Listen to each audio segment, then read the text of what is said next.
Hi. අද කනන් ටික නැහැ. කරුවලයි ටිකක්. එවනට මම අද TikTok එක කරන්න හිතුවේ මේ පොඩි දෙයක් ගැන කතා කරන්න. මේ ලෝක යුද්ධේ. ලෝක යුද්ධය ගැන අපි චුට්ටක් කතා කරමු. ගොඩක් දේවල් කතා කරන්න ඕනේ නැහැ. මොකද channel 4 නාලිකාවේ සුදාගේ channel එකේ ගොඩක් දේවල් තේරුම් කරලා දෙනවා කරුණු. ඒ නිසා මම විශේෂයෙන් ලොකු දෙයක් කියන්නේ නැහැ. මම මේ නිකන් ඉන්නකොට මට මතක් වුණේ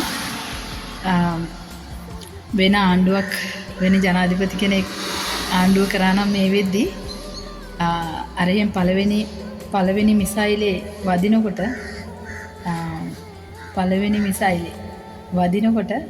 මෙහි පෙට්‍රල් ගණන් වැඩි වෙනවනේ ඉස්සර මතකද? ඉස්සර මොන හරි පොඩි මොකක් හරි ව්‍යසනයක් එනවා කියලා නිකන් හයියෙන් හුලගක් මොකක් හරි කුණාටුවක් මොන හරි දෙයක් වේගන එනකොට මතකද? පෙට්‍රල් ගණන් යනවා, ගෑස් ගණන් යනවා නේද? ලොකු විනාශයක් වෙනවනේ. මෙහෙමයි මේගොල්ලෝ පෙට්‍රල් පෝලින් ටිකක් මවා ගත්තා. ඒක මවා ගත්තේ මේ මිනිසුන්ගේ මොඩකමට මිස පෙට්‍රල් හිගයක් තිබ්බේ නැහැ. හරියට අවශ්‍ය දිනවලට පෙට්‍රල් මොකද පෙට්‍රල් බහලුම් තියෙනවනේ. ඒ බහලුම් හිස් වෙනකොට තමයි ඊගාව නැව ගේන්න ඕනේ. ඒව හිස් වෙනකොට. නැත්තම් ඒව ගෙනල්ලා මුහුදයිනේ නවත්තන් ඉන්න එක තේරුමක් නැහැනේ. මේ වරායි තියන් ඉන්න එක තේරුමක් නැහැනේ.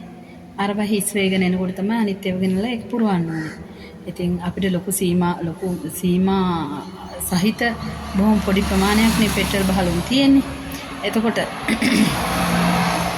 පෙට්‍රල් ගෙනල්ලා අපිට ගබඩා කරන්න තැනක් නැහැනේ. ඉතින් දැන් අනාගතයේදී අපේ ජනාධිපතිතුමා කීප තැනකම ලංකාවේ පෙට්‍රල් බහලුම්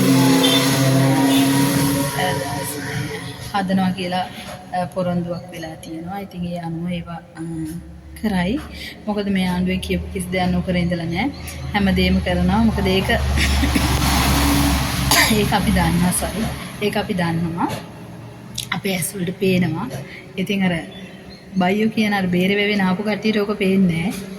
ඒගොල්ලන්ට ඕක පේන්නේ නැහැ. මොකද ඒගොල්ලෝ මේ හැමතිස්සෙම වැරදි දේවල්නේ දකින්නේ. වැඩිපුර බලන්නේ හිරු දෙරණ නිවුස්. ඉතින් හිරු දෙරණේ ආණ්ඩුවට පක්ෂව කිසිම දෙයක් යන්නේ නැහැනේ. මොන හොඳ කරත් ආණ්ඩුව හිරු දෙරණ කියන දෙකේ කිසිම දෙයක් කියන්නේ නැහැනේ. ඇත්ත ඔක්කොම බොරුනේ කියන්නේ. ඒ නිසා ඒක ප්‍රශ්නයක් නැහැ.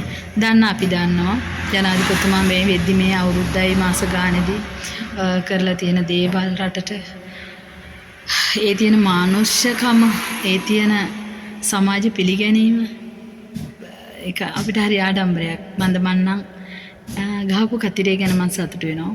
ආඩම්බර වෙනවා. ඒක විශේෂයෙන් මට කියන්න තියෙන්නේ. ඉතින් අර කියන්න තියෙන්නේ ඉතින් ඒකයි.